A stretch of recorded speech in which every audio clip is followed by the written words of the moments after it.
The night Isla realized I'd listened to the entire voice memo, she didn't lunge for my phone. She didn't pretend it was meant for someone else. Didn't manufacture some story about the wrong contact.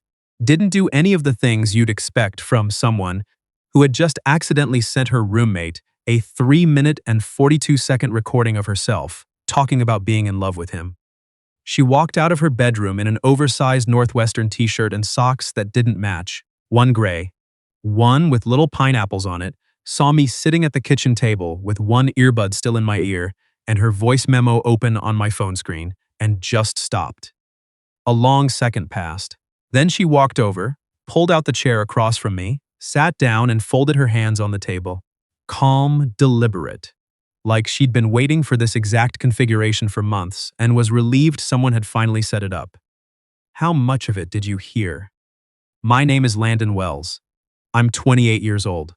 I work as a UX designer at a mid-sized tech company in Chicago, where my job, in theory, is to make complicated things feel simple and intuitive. For the 9 months leading up to that Sunday morning, I had failed completely at applying that skill to my own life. Isla Thorne was 26. She was a freelance illustrator who did editorial work for magazines and children's books. The kind of artist who could make a grocery list look like it meant something. She moved into my spare bedroom the previous October after my college roommate got engaged and made the very sensible decision to stop paying rent in Wicker Park and start buying a house in Naperville with the woman he loved. Good for him. I was happy for him. I also had a second bedroom I suddenly needed to fill and a listing on apartments.com that got exactly 4 responses, 2 of which were clearly scams. Isla's email was not a scam. It was 3 paragraphs, correctly punctuated, with references that actually responded when I called them. I interviewed her at the kitchen table with a list of 12 questions I'd typed up in a separate document. She answered 11 of them seriously and answered the last one. Do you have any quirks I should know about? By saying, I name inanimate objects. Don't take it personally if the couch eventually gets a name. I told her the room was available November 1st. She arrived with 2 full carloads, a collection of art prints she taped to her walls before the furniture was even assembled, and a jar of sourdough starter she'd kept alive for 2 years. The arrangement was supposed to be simple. We split rent down the middle, $1,150 each, which covered a 2-bedroom in a neighborhood that hadn't fully gentrified yet, but was visibly working on it. Separate groceries, shared common areas, no drama. That last part was mine. I didn't say it out loud because saying, please don't make me feel things, it'll complicate.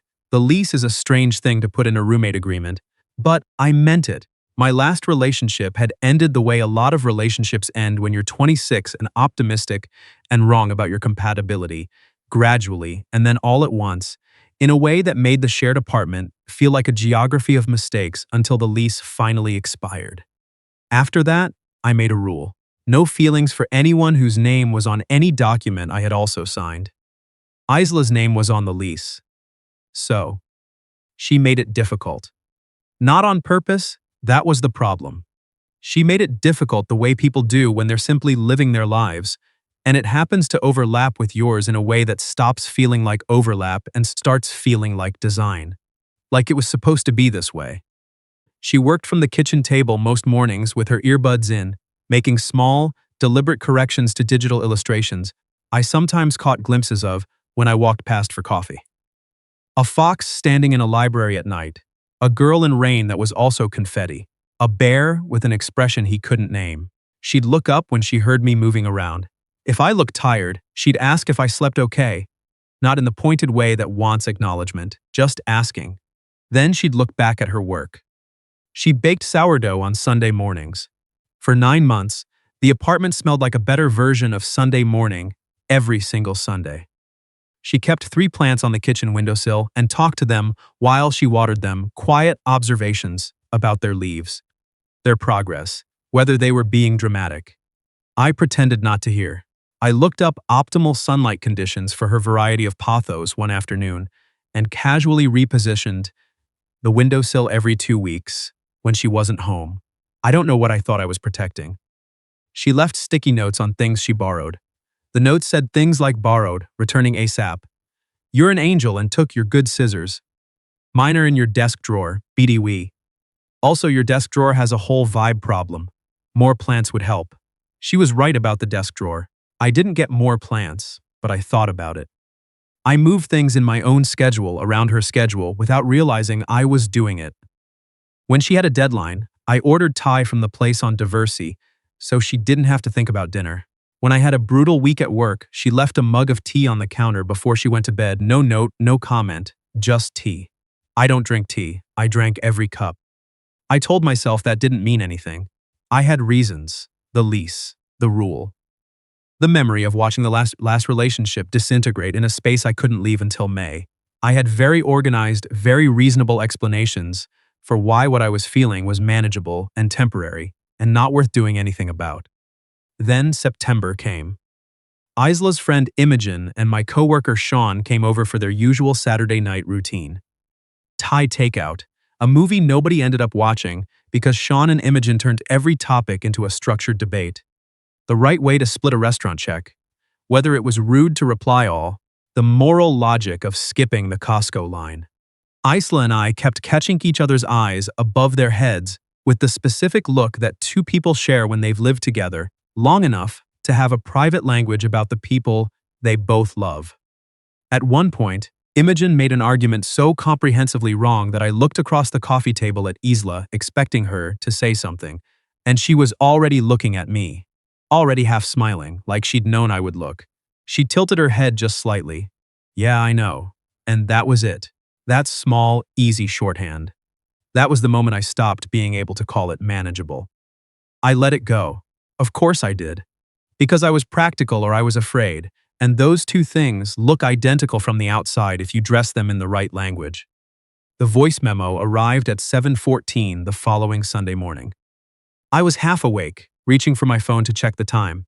I saw the notification, voice memo, Isla, 3:42.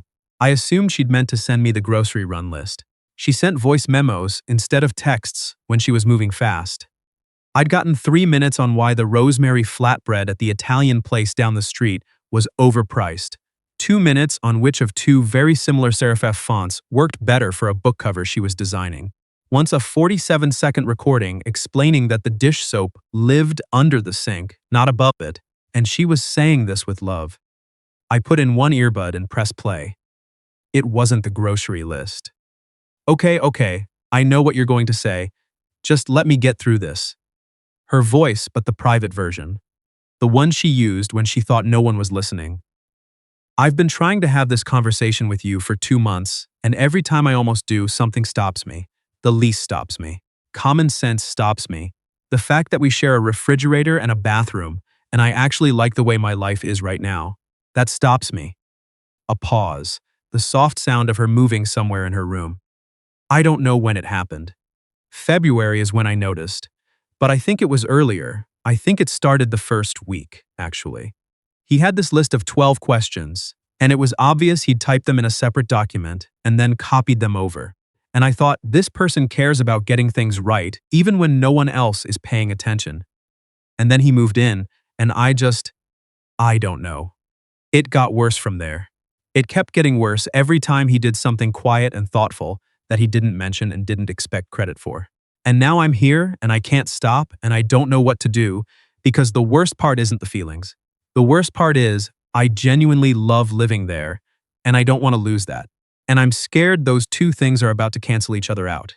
And I put my phone down on the table. Then I picked it up and listened to the rest. All 3 minutes and 42 seconds. I was sitting with both hands flat on the table, phone face down between them when Isla's door opened. I heard her pause in the hallway. I heard her walk to the kitchen. I heard her stop. The chair scraped back. She sat down. She folded her hands, composed in the way that takes effort. I could see the steadiness she was holding in place, deliberate as a brushstroke. How much of it did you hear? All 3 minutes and 42 seconds, I said. She nodded once, slow. Okay, she said. I stared at her. Okay? I've been trying to figure out how to have that conversation for 4 months. She held my eyes. Honestly, I'm relieved someone finally started it. You started it by accident. Something shifted in her expression. Not quite a smile, but close. Did I? The question sat between us. I picked it up carefully. Did you? I asked. She uncurled her hands, looked at them. I recorded that conversation 11 times before that one, deleted all of them. She looked back up. A voice memo felt safer than a text. Built-in plausible deniability if you panicked. I could say wrong contact, so sorry. We can both pretend it didn't happen. That's either very strategic, I said, or very cowardly. Can it be both? She let a breath out. Imogen may have been on the phone with me at 11:47 last night, telling me to just send it already. So Imogen knew. Imogen has known since March. I looked at her. And Sean? Her mouth moved. Imogen may have mentioned it to Sean during the movie last Saturday. I sat back in my chair, so everyone knew except me. You knew. Her voice was careful even. You've known for a while. You've just been deciding what to do about it. She wasn't wrong. I had known, not with certainty, not in the way you know a fact, but the way you feel a draft before you locate the window. Something coming through. Something that had been coming through for a long time, and I'd been very organized about not walking toward it. February, I said.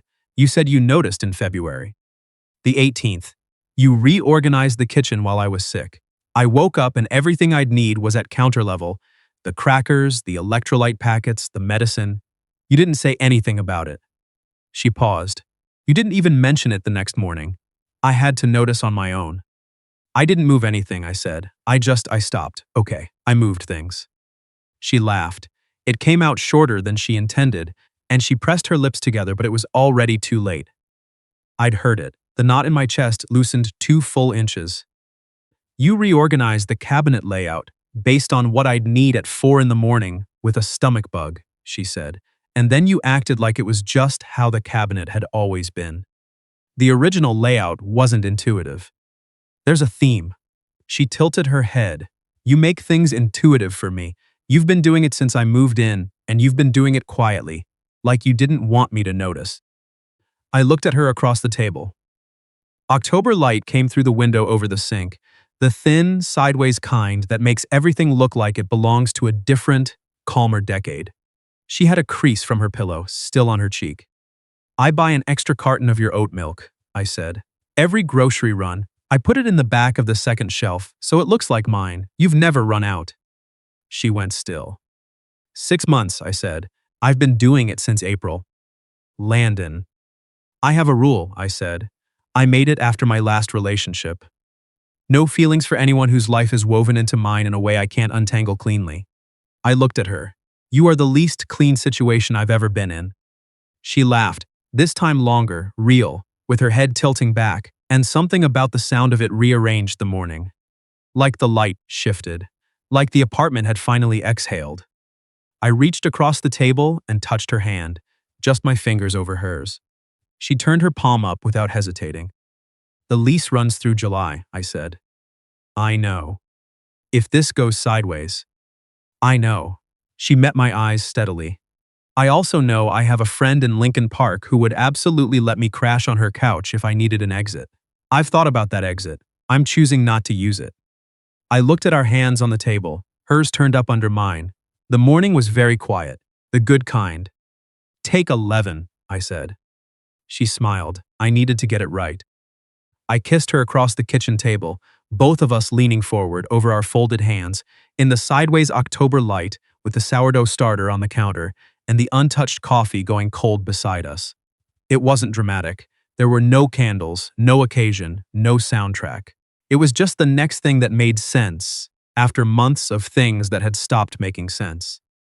When we pulled back, her forehead came toward mine. Her thumb traced small circles on the back of my hand. Okay, she said, that word again, soft and certain. You keep saying that. It's an appropriate response to something good. My phone buzzed out on the table. I turned it over. Sean, so, how'd it go?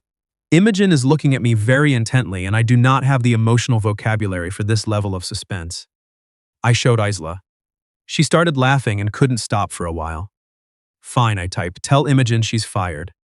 She says she accepts that consequence. We ordered coffee from the place with the weekend line we'd both been claiming wasn't worth it, which we'd both been going to separately, which we confessed to each other. Over the next hour, neither of us surprised. We sat at the kitchen table until noon, just talking, in the way you can when something that's been blocking everything finally moves. She told me about take 1 through 10. That take 4 had made her cry a little, which she found embarrassing. That Imogen had listened to all 11 and called her every time to say Isla, send it. He's going to say yes, I have eyes. That the plausible deniability plan had been Imogen's idea, and Isla had spent 2 weeks deciding whether to use it.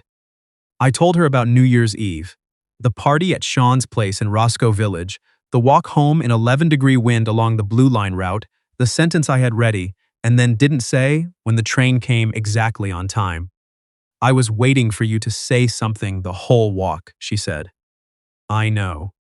That's very annoying. I know. We called it slow. Not because we weren't sure, but because the apartment was both our home and our entire new context, and we weren't going to blow it up, rushing towards something we'd been patient about for 9 months. Slow meant the kitchen table mornings still happened. Slow meant I still made 2 coffees without asking. Slow meant all the things that had quietly been true were still true, just without the performance of pretending they weren't. Slow lasted until a Tuesday in November when she was leaving for a client meeting, in the loop, and I kissed her at the door without thinking about it, and it felt so completely unremarkable, so obviously correct, that I stood there afterward for a full 30 seconds, not understanding how I had gone 9 months without doing that. 3 months in, she found out her contact in my phone had a custom ringtone. She'd called me from across the apartment as a joke and heard the first 10 seconds of take 11 coming through my speaker, her own voice saying, okay, I know what you're going to say. She stared at me for a long moment. That is, she started. I know, I said. I was going to say sweet. It's a little bit insane also. The font, she said. What font? The document, the 12 questions. I fell for you partly because of the font you chose for the document. She pointed at me. You don't get to call anything insane. She was right. I didn't. 6 months after that Sunday morning, she showed me something she'd been working on privately. A small illustrated comic she'd drawn in her own style. 12 panels printed on heavy cardstock and framed simply. She handed it to me without explaining it. It started with 2 figures at a kitchen table, one holding a printed list, one looking slightly amused. It moved through months of small moments, a cabinet reorganized in the dark, a grocery bag with something hidden at the back of the second shelf, a phone face down on a table with one earbud still attached, 2 people on a couch with their eyes meeting above their friends' heads. It ended with the same kitchen table, the same 2 figures, hands overlapping on the wood, morning light through the window on the left. In the bottom corner of the last panel, in her handwriting, take 11. She hung it in the hallway between our rooms. I stood in front of it for longer than I planned to. Isla. Too much? It's perfect. I turned around. She was leaning in the doorway of her room, arms folded, watching me with the careful look she used when something mattered. You illustrated the whole thing. Someone had to document it for posterity. The font detail is in panel 3. Obviously, she said, it's pivotal. I said it for the first time on a Wednesday in March. Nothing romantic about that Wednesday. She was at the kitchen counter repainting a small ceramic pot she'd bought at the Logan Square Market. Focused, with a line between her eyebrows and paint on her wrist, she'd been ignoring for 20 minutes. I was on the couch with my laptop open, not looking at my laptop. I love you, I said. She didn't look up immediately, kept the brush moving, one last deliberate stroke. Then she set it down. You can't say that while I'm finishing something, she said. I can say it again. She came around the counter and sat beside me, feet tucked under her, paint still on her wrist. She looked at me with a question her expression had already answered. Say it again now, she said. I love you. She took a slow breath, let it out like she'd been holding it longer than she'd meant to. I love you, she said, the way you say something you've been carrying for a while and are finally glad to put down somewhere safe. It became part of the apartment after that, not constant, not ceremonial. Just there, folded into ordinary mornings and late evenings and the middle of nothing in particular when one of us meant it and said it. Because why wouldn't you say it when it's true and the person is right there? I learned something in those 9 months of circling before the kitchen table. I learned that love isn't always a decision made in one clean moment. Sometimes it's a long series of very small decisions made without fanfare. A carton of oat milk in the back of the second shelf, a cabinet reorganized at 4 in the morning for someone who was sick, a recording made 11 times until it was finally ready to send. Sometimes the bold thing isn't the thing that changes everything. Sometimes it's all the quiet things underneath it, building toward one Sunday morning when someone sits down across from you, folds their hands, and instead of running asks, "How much of it did you hear?" All of it, every word. I think I'd been hearing it for months before I let myself admit it. What would you do if someone sent you a message like that? Something they'd been trying to say for months, finally delivered? Have you ever had someone stop running before you did and watched it change everything? Share your story in the comments. And if this kind of story is your thing, subscribe. There are more, and we'd love for you to stick around for the next one.